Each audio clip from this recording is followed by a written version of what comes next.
responded to the call, got to the scene, and we later learned that we had 4 individuals that were shot, 2 of them deceased, including the shooter.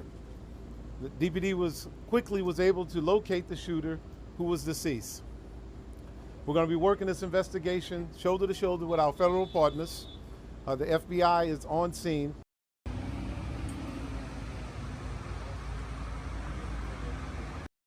I can confirm at this time that the FBI is investigating this incident as an act of targeted violence. It is unfortunately just the most recent example we've seen of targeted violence, to include here in North Texas, where back on July 4th, we saw a coordinated attack carried out against an immigration detention center in Alvarado, Texas.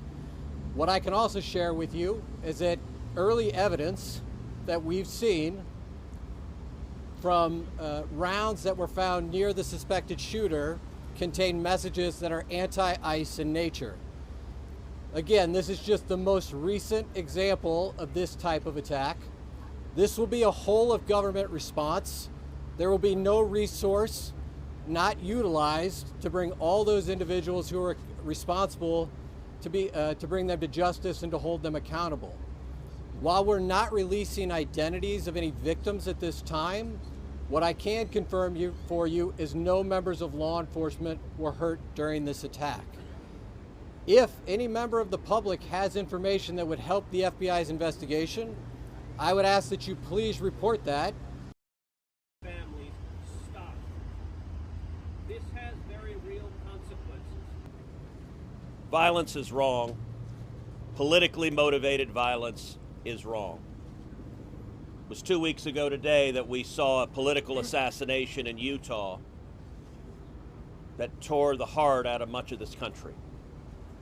This is the 3rd shooting in Texas directed at ICE or CBP. This must stop. To every politician who is using rhetoric demonizing ICE and demonizing CBP, stop. To every politician demanding that ICE agents be doxxed and calling for people to go after their families, stop. This has very real consequences. Look, in America, we disagree, that's fine, that's the democratic process. But your political opponents are not Nazis.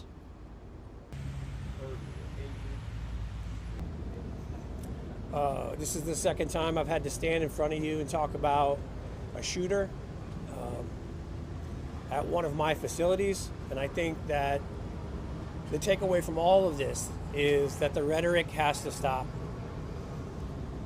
There are people out there who are seeing what is being placed online, and they're coming and they're doing acts of violence against ICE employees.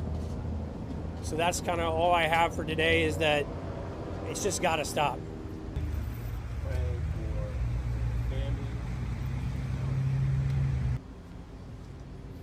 Please join me in praying for the families of the folks who lost their lives today.